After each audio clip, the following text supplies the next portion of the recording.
बिस्मिल्लाहिर्रहमानिर्रहीम। On the demand of Ayushi Kandel from Gaya Bihar. ये problem differential calculus के एसिम्प्टोट्स चैप्टर से है। Find the asymptotes of the curve x cube minus 2x² y plus x y square plus x square minus x y plus 2 is equal to 0। तो ये curve दे रखा है, इसके हमें asymptotes find करना है। इसके इक्वेशन को देख के पता चल रहा है ये 3 डिग्री का है, क्योंकि मैक्सिमम डिग्री जो 3 है। क्योंकि अगर हम यहाँ पर भी इस टर्म में कलेक्ट करें तो x की डिग्री 2 है और y की डिग्री 1 है, इनको इकट्ठा करेंगे तो 2 1 3 हो जाएगा। तो 3 डिग्री की 1 और 2 ये भी टर्म है, तो 3 टर्म यहाँ पर 3 डिग्री के नज़र आ रहे हैं हमें, और 2 टर्म 2 डिग्री के हैं। तो मैक्सिमम 3 डिग्री के टर्म है, तो इसके नंबर ऑफ एसिम्प्टोट जो मैक्सिमम होंगे वो 3 होंगे, यानी 3 हो सकते हैं। तो 3 हो सकते हैं, कम भी हो सकते हैं, लेकिन 3 से ज़्यादा इसके नहीं होंगे, यानी एट मोस्ट जो एसिम्प्टोट होंगे वो इसके 3 होंगे। अब हमें यहाँ पर सबसे पहले तो जो है पैरेलल एसिम्प्टोट्स, यानी जो एक्स एक्सिस है वाई एक्सिस है, इसके पैरेलल एसिम्प्टोट्स के बारे में बात कर लेनी चाहिए। तो इस इक्वेशन को देख के पता चल रहा है कि इसमें एक्स क्यू का टर्म मौजूद है, और चूँकि इस पूरे इक्वेशन की जो डिग्री है वो 3 है और एक्स क्यू का टर्म भी मौजूद है, तो इसका मतलब कोई भी पैरेलल एसिम्प्टोट्स नहीं होगा। एक्स एक्सिस के पैरेलल कोई भी एसिम्प्टोट पैरेलल नहीं होगा, एक्स एक्सिस के पैरेलल कोई भी एसिम्प्टोट नहीं होगा, क्योंकि एक्स की जो सबसे बड़ी डिग्री है वो एक्स क्यूब का टर्म मौजूद है और इसकी डिग्री भी 3 है, तो ऐसे में नहीं होगा। और वाई में देखें तो वाई क्यूब का टर्म मौजूद नहीं है, तो इसका मतलब ये हुआ कि वाई एक्सिस के पैरेलल एसिम्प्टोट हो सकता है। तो उसको फाइंड कैसे करेंगे? तो उसी को फाइंड करने के लिए सबसे पहले तो यहाँ पर हम इस बारे में जो भी हमने बोला है लिख देते हैं कि the above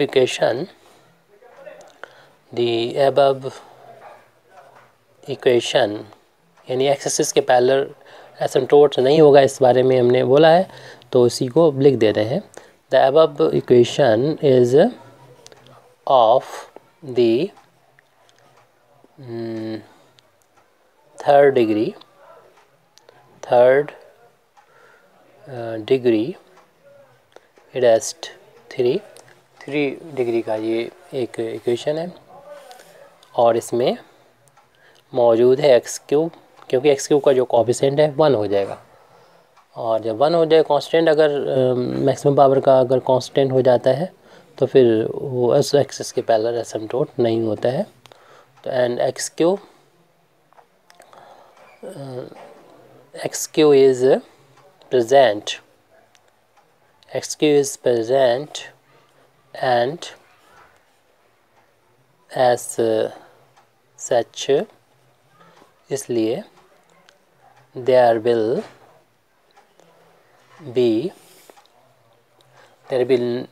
be no asymptote parallel to x axis, यानी एक्स एक्सिस के पैरेलल कोई भी एसिम्प्टोट नहीं होगा। यहाँ पर बात ही क्लियर हो गई। लेकिन यहाँ पर देख रहे हैं कि वाई की सबसे बड़ी पावर 3 जो है, मतलब 3 डिग्री का है, तो 3 डिग्री का कोई वाई क्यूब यानी टर्म नहीं नज़र आ रहा है वाई की पावर 3 वाला, इसका मतलब वाई एक्सिस के पैरेलल एसिम्प्टोट है। तो इसी को यहाँ पर लिख देंगे, what the term y cube is absent, यहाँ पर मौजूद नहीं है। सो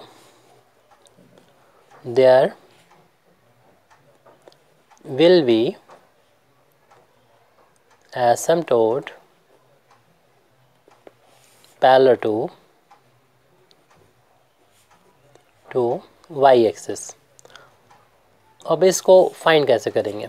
तो y की सबसे बड़ी पावर 3 का कोएफिशिएंट अगर नहीं है, तो y की उससे कम पावर यानी 2 पावर का जो कोएफिशिएंट है उसको हम उसके जितने भी टर्म हो, तो एक ही टर्म है वाई स्क्वायर वाला, तो उस टर्म को 0 के बराबर रख देंगे, उसके कोएफिशिएंट को 0 बराबर रख देंगे, यानी वाई स्क्वायर का जो कोएफिशिएंट होगा उसको 0 के बराबर रख के हम ऑब्टेन कर सकते हैं वाई एक्सिस के parallel asymptote. Therefore asymptote parallel to y axis के पैरेलल एसिम्प्टोट अगर निकालना है तो y की सबसे बड़ी पावर डिग्री है, उसका जो कोफिशिएंट है उसको हम 0 के बराबर पुट कर देंगे। तो ये एक हमारा एसिम्प्टोट आ गया। इसको चाहे तो हम इक्वेशन नंबर 1 डाल दें, ताकि बाद में हमें इसे बताने की ज़रूरत पड़े तो बता सकें। अब हमें दूसरे एसिम्प्टोट्स फाइंड करना है, क्योंकि ये जैसे कि बता दिया 3 डिग्री का एसिम्प्टोट है, तो इसमें एटमोस्ट 3 एसिम्प्टोट होते हैं, ज़्यादा से ज़्यादा 3 एसिम्प्टोट्स हो सकते हैं, उसमें से एक निकाल दिया। अब 2 हो भी सकते हैं या 2 से कम भी एसिम्प्टोट्स हो सकते हैं। तो ज़्यादा से ज़्यादा जो होंगे वो बताया 3 होंगे, 3 में से एक हो चुका, 2 हो सकते हैं अब बाकी बचे हुए। तो बाकी चूँकि एक्स एक्सिस के पैरेलल एसिम्प्टोट नहीं है और वाई एक्सिस के पैरेलल एसिम्प्टोट नहीं है, तो पैरेलल एसिम्प्टोट्स नहीं है, तो बाकी एसिम्प्टोट को हम ऑब्लिक एसिम्प्टोट भी कहते हैं। तो यानी हम बात कर रहे हैं ऑब्लिक एसिम्प्टोट को फाइंड करने की। तो फॉर ऑब्लिक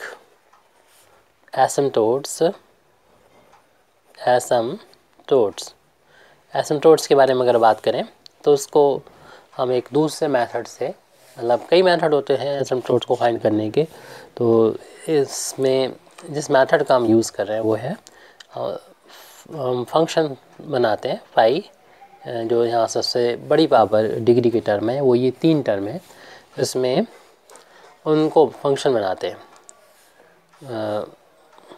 तो उसके लिए हम सब्स्टिट्यूट करते हैं, सब्स्टिट्यूटिंग x इक्वल टू 1 और y equal to m put कर देते हैं, जो इक्वेशन हमको दिया होता है। सॉरी, यहाँ उल्टा बन रहा था। तो यह x की जो सबसे बड़ी पावर, यानी x यहाँ पर बन रखेंगे, y की जगह पर m यहाँ पर पुट करके हम लोग सॉल्व कर देंगे। तो उससे फाई 3 फंक्शन बनाएंगे, यानी ये फंक्शन m का होगा, फाई 3 m से नोट करेंगे। इसके लिए हमें जो 3 डिग्री की जो टर्म्स हैं, जिसको हमने अंडरलाइन किया हुआ है, उसमें x की जगह पर 1 रख देंगे, और जहाँ पर भी m को मिलेगा y वहाँ पर m पुट कर देंगे। तो x यहाँ 1 रखना है और y की जगह पर m रखना है। तो इसमें देख रहे हैं कि एक फाई 3 m फंक्शन बन गया है। थोड़ा सा सॉल्व करना है यहाँ पर हम, तो m एक क्वाड्रेटिक इक्वेशन, और हम साथ में इसके निकाल लेंगे फाई 2 m भी निकालने की ज़रूरत पड़ती है, और हो सकता है 1 की भी निकालने की ज़रूरत पड़ जाए।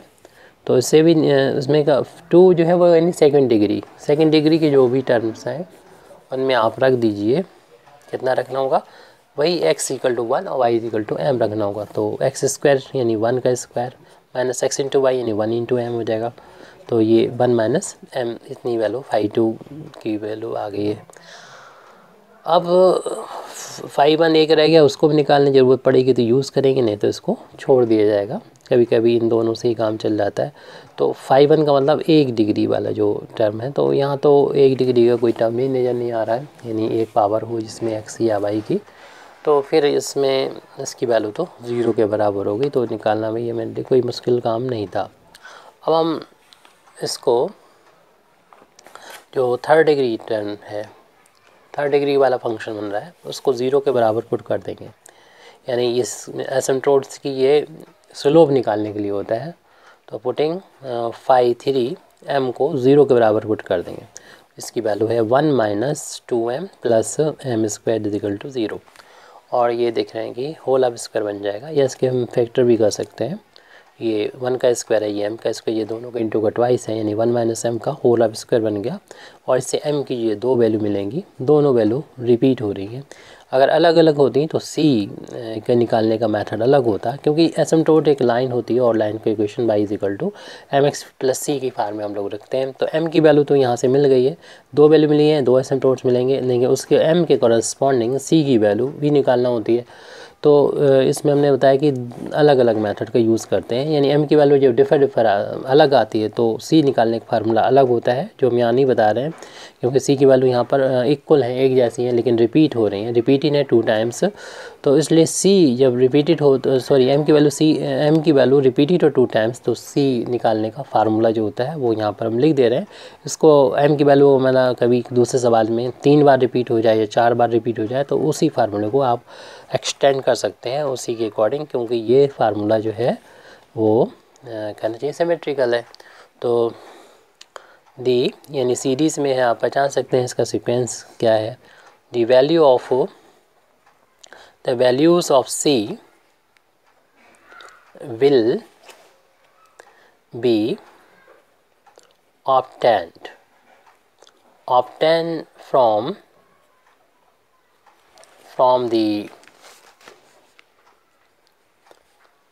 the quadratic equation।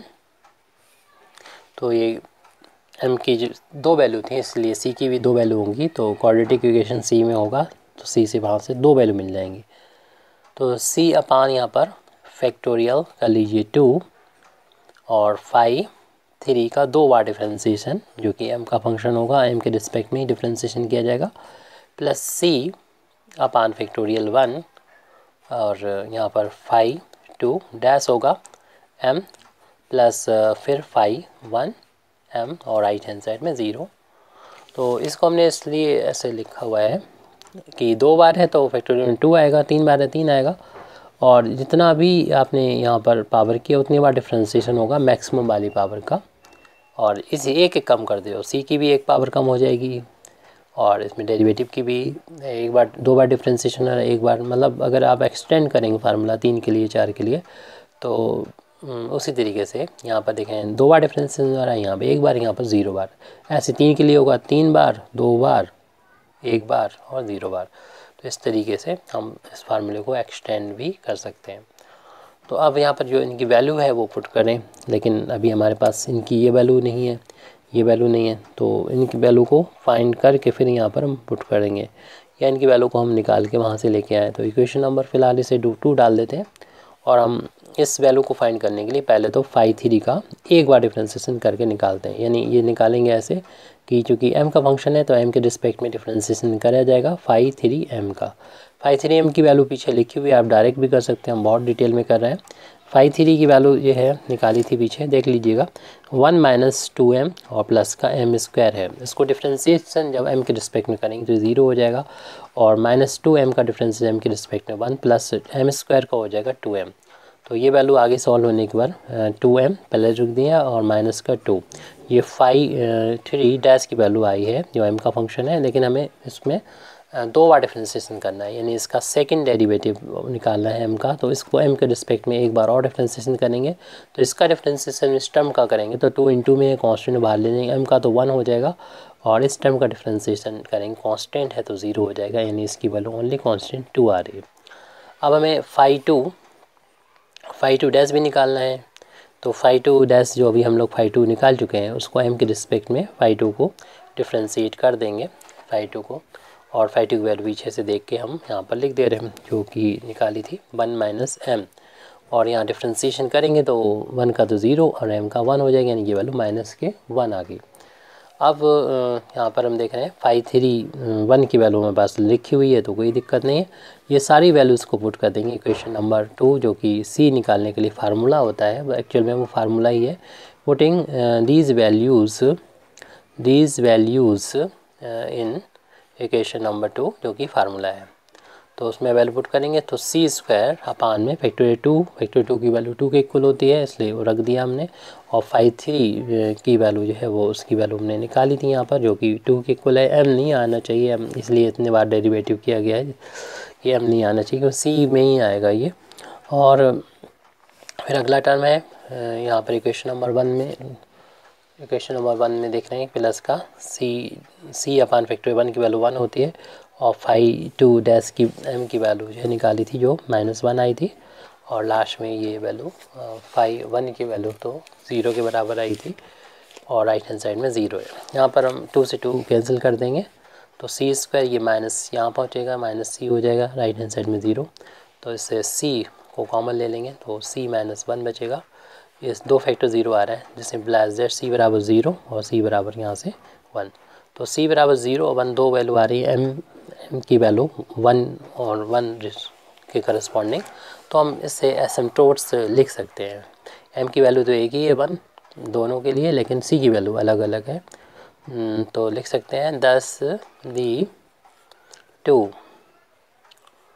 asymptotes will be. तो y इज इक्वल टू, एक तो m की वैल्यू, वही फार्मूला होता है y is equal to m x plus c, तो m की वैल्यू तो दोनों के लिए 1 रहेगी और c की वैल्यू पहले 0 ले ली इसमें, और दूसरे वाले एसिम्प्टोट्स के लिए ये वैल्यू 1 हो जाएगी। तो 1 इंटू एक्स प्लस सी की वैल्यू भी 1 रख दी, ये एसिम्प्टोट्स का फार्मूला। तो किसी भी लाइन का formula y is equal to x हो गया एसिम्प्टोट, दूसरा y is equal to x plus का 1 हो गया। तो एक तो हमारा शुरुआत में जो दे रखा था वो, तो इस तरीके से हम कह सकते हैं hence all asymptotes will be, तो all asymptotes will be ये हो जाएंगे हमारे, एक तो y इज इक्वल टू शुरुआत में जो लिखा था, वो बाद में लिख दे रहे हैं, x हो गया y is equal to x plus का 1, और सबसे लास्ट में जो शुरू में लिख रहा था इक्वेशन नंबर 1 में, तो उससे हमने x इक्वल टू 0 निकाला। सर इस तरीके से 3 एसिम्प्टोट निकाला है, और 3 से ज़्यादा एसिम्प्टोट नहीं हो सकते थे, वो सारे के सारे एसिम्प्टोट्स हमारे पास हैं। Thank you very much indeed for listening me. वाखिर दावाना अल्हम्दुलिल्लाहि रब्बिल आलमीन।